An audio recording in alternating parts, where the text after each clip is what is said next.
Live NFL trivia every Wednesday night on Twitch at 9 p.m. Eastern. Come show off your football knowledge for a chance to win cash prizes. Check the link in the description to find out more. And now, on with our feature presentation.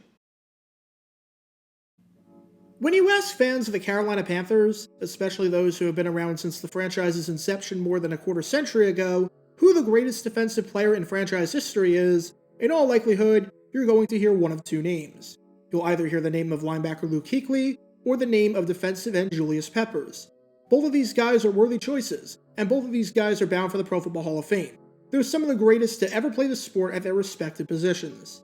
However, if you ask someone to name the greatest defensive back in franchise history, and we restrict the voting to just the secondary, it would probably be this guy right here.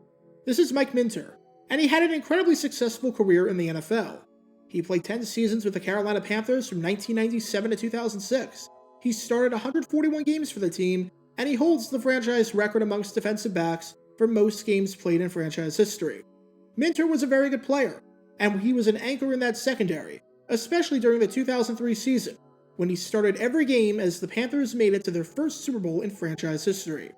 However, his career wasn't always smooth sailing, because in 2001, right around the midway point of his tenure in Carolina, he would make one of the stupidest comments by a Panther ever. If you've been on this channel long enough, you know my number one rule of trash talk is that you better be able to back it up. And man, did Minter and the Panthers not back it up on this day. Prior to a 2001 game against Washington, Minter decided to respond to a reporter's question about a wide receiver at the press conference in an incredibly cocky way. And what followed was a career day by the wide receiver that might have been one of the greatest games by any receiver in franchise history. And considering the fact that Washington has been around for nearly a century, I do not say that lightly. This is the story behind Mike Minter and the stupidest comment in the history of the Carolina Panthers. Before I talk about the comment and how it backfired in absolutely spectacular fashion, we need some context to understand just who the receiver was, and how he and his team were doing entering this game. Entering the 2001 season, it was abundantly clear that Washington needed help at wide receiver.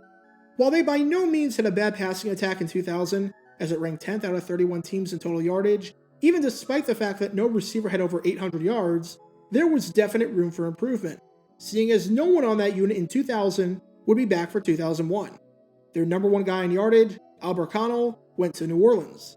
The number two guy in yardage, James Thrash, went to Philadelphia.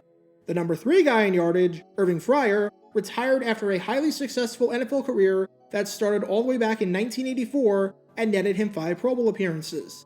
And the number 4 guy in yardage, Andre Reed, retired after a Hall of Fame career. If you want to learn more about that incredible career of his, click the card in the upper right corner. In other words, Washington was down its top 4 receivers from the year before, so it was fairly obvious what they were going to do in 2001 when the draft rolled around. With that, they took the man you've been watching this whole time. This is Clemson wide receiver Rod Gardner, and he was chosen by the team with the 15th pick in the NFL draft. The team had high hopes for Gardner, especially after a great career at Clemson, where in 1999, he led the ACC with 80 receptions, becoming just the 4th player in school history to achieve this feat at the time. He also had a game against Marshall that season where he had 11 receptions, which tied the school record at the time for most receptions in a single game. And he had a game in 2000 against North Carolina where he had 182 receiving yards, which was a school record at the time for most receiving yards in a game. He had 9 games with over 100 receiving yards, which was also a school record at the time, and has since only been topped by Sammy Watkins and DeAndre Hopkins, so pretty good company to be in. He set the school record in 1999 with his 80 catches for most catches in a single season, and prior to his arrival, no player ever had 1,000 yards in a season. Gardner did this twice, with 1,084 yards in 1999 and 1,050 yards in 2000 if we include bowl season. By the time he graduated, his 166 career receptions were the school record, and his 2,498 receiving yards ranked 3rd. Gardner was an incredible college player, and Washington was hoping that he could carry the success over to the next level. But at the start, from both an individual and a team perspective, he did not. Not even close. Over the first 5 games of the season, even though Washington was trying to feed him the ball, it wasn't working. He was targeted 37 times and only caught 16 passes, meaning that he was catching passes just 43.2% of the time. For some perspective, of the 183 qualified receivers in the NFL in 2000, this percentage would have ranked 170th. It wasn't good. He had just 16 receptions for 209 yards and a touchdown.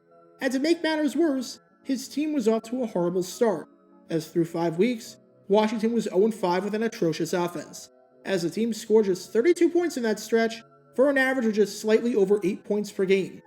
Gardner was doing absolutely nothing, and the team was doing absolutely nothing, boasting the worst offense, the worst record, and the worst point differential in all of football. But entering their Week 6 matchup at home against the Carolina Panthers, safety Mike Minner was about to add a little bit of fuel to the fire. Of all the games on the calendar, the Week 6 matchup between Washington and Carolina had to be the least anticipated. On paper, it was easily the worst game of the season, featuring two teams who were already out of the hunt. For Washington, they were 0-5, and no team that ever started a season with a record that poor had ever gone on to make the playoffs. For Carolina, they were 1-4, having dropped 4 straight games. And to put this into the horrible perspective of the 2001 season, to truly give you an idea of how bad both of these teams were, the last time either of these teams won a game, the Twin Towers were still standing. Both of these teams were seemingly playing for nothing at this point, as it would take an absolute miracle and an incredible run for either of them to get back into the swing of things. Still, as if Washington didn't already have enough motivation on their side to try and win their first game of the season and to get head coach Marty Schottenheimer his first win as the head coach of the team, Panthers safety Mike Minner added some fuel to the fire by deciding to go after Rod Gardner. A reporter asked Minner about Gardner and what Carolina's plan was to try and stop him. Now, there are a lot of answers that one could give to this question. You could say something along the lines of, we know how talented of a receiver he is. Even though it's been a bit of a rough start to his career, we know what he's capable of. You could say something like, sometimes a rookie takes a bit to get into a groove, but once they're in a groove and get that first game under their belt, they get comfortable and they start to show why they belong. So we're going to try and do everything in our power to not allow that to happen this week. You could say something like, we know he can play, and we know it will be a bit of a challenge, but I have confidence in myself and our defense and my teammates that if we play like we're capable of playing, that we can shut him down. Any of those answers would make this a complete non-story. Instead, Minner opted for a one-word answer. 3 simple letters giving Washington and Gardner all the bulletin board material that they needed. Because when Minner was asked about Gardner, Minner said, "Who?" That one-word answer could be interpreted one of 2 ways, neither of which puts Minner and the Panthers in a positive light. On one hand, Minner could have genuinely had no idea who Gardner was, meaning that he nor the team did any preparation for the game and weren't taking their opponents seriously. On the other hand, Minner could be thinking that Gardner was an absolute nobody, that he was nothing to worry about, and he was completely irrelevant. Whichever interpretation of that quote you want to use is entirely up to you, but either way, the statement was a blatant sign of disrespect. And with that, we head to FedEx Field.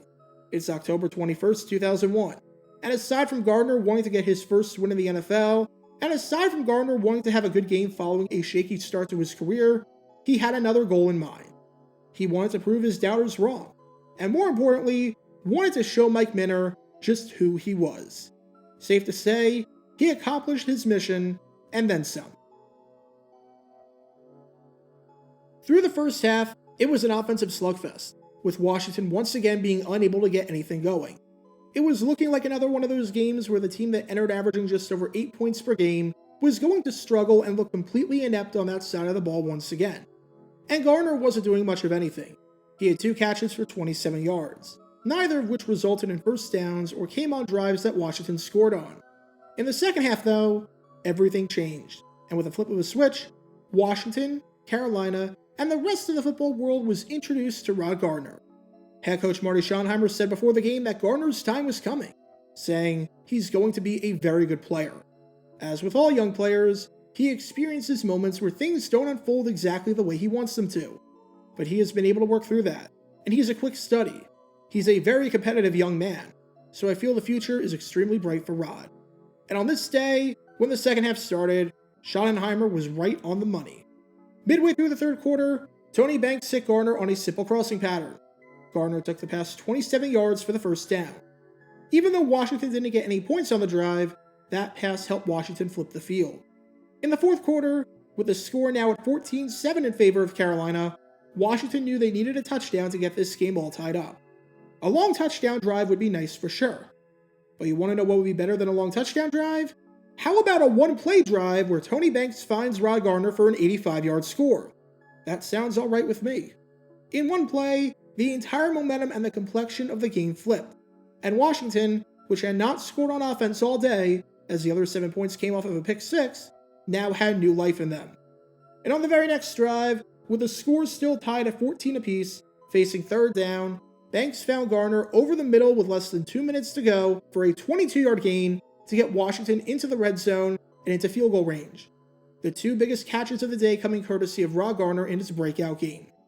Now, all that was left for Washington to do was have Brett Conway hit a chip shot 32-yard field goal, and for the first time all season, Washington would walk away victorious. Instead, Conway missed it, shanked it to the right. Gardner's breakout game was nice and all, but it hadn't resulted in a win. At least, not yet. Because when Washington won the coin toss in overtime, Gardner was about to make another big catch. Facing first down near midfield in the sudden death period, Banks looked down the left sideline and overshot Gardner. However, Gardner made an unbelievably athletic play, diving for the football, securing the catch, and then running into the end zone untouched for what he thought was the game-winning score. While the play would be overturned, as it was ruled upon further review that Gardner was touched down at the 5-yard line, the catch itself was clean, and with Conway hitting a chip shot 23-yard field goal on the very next play to officially give Washington its first win of the season, Gardner was officially the hero. By the time that Sunday ended, his stat line was absolutely insane. He was targeted 8 times and caught 6 of those passes, resulting in a percentage of 75%. That was the best percentage of his career at the time, was infinitely better than his percentage of 43.2% that he had entering this game, and his awful percentage of 33% that he had over his previous 2 games. And he made the most of those 6 catches, finishing with 208 yards and a touchdown. For some perspective, over his first 5 games, he had 209 yards and a touchdown. So his stat line in this one game against Carolina was equal to his stat line over his previous 5 games combined. For his efforts, he was named the NFC Offensive Player of the Week. And to add on to just how great this game was, the 208 receiving yards was the 8th highest single-game total in franchise history, and to this day, remains the last time any Washington player got over 200 yards in a game. He was the first and, to date, the only player in team history to ever have 200 receiving yards in a game at FedEx Field, and he was just the second rookie to have over 200 yards in a game. And to find out the only other rookie in team history to accomplish this feat, you have to go all the way back to September 28, 1947, when a wideout by the name of Hugh Taylor, in its very first game of the season, had 8 receptions for 212 yards and 3 touchdowns in a 45-42 loss on the road at Shibe Park to the Philadelphia Eagles. In other words, what Rod Gardner did on this day in 2001 against Carolina was almost unprecedented.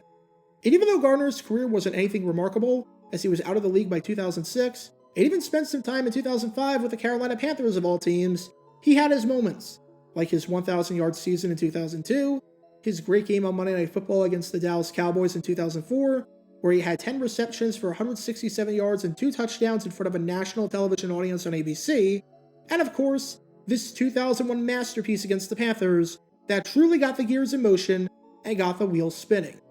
And it all started because Mike Minter decided before the game to act like he didn't know who Gardner was. One word was all it took to give Gardner everything he needed to get going. So what's the moral of the story?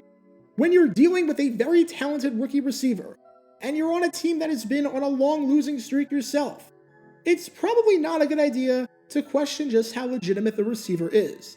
And it's probably not a good idea to say that you have no idea who the player is, especially if said player is going to respond to those comments on the field by going for over 200 yards and by putting up one of the best games by any rookie receiver ever. Because just like Horton, we know what happens when Rod Gardner hears a who. Get your official Jaguar Gear 9 merchandise by going to jg9shop.com, and be sure to like this video, ring the notification bell, and subscribe down below if you haven't already, as it helps the channel out a lot. And be sure to check out Twitch every Wednesday night at 9 p.m. Eastern for your chance to play NFL Trivia and win cash prizes. Link in the description below. If you want to see videos like this condensed down to 60 seconds, then follow me on TikTok at JaguarGator9. To see college football videos, subscribe to JaguarGator8. To see highlight videos of players throughout the history of the NFL, subscribe to JG9 Highlights. Also, special thanks to all of our Patreon supporters for helping out the channel. Your support is greatly appreciated. So you can become a patron and request future video topics in the description below.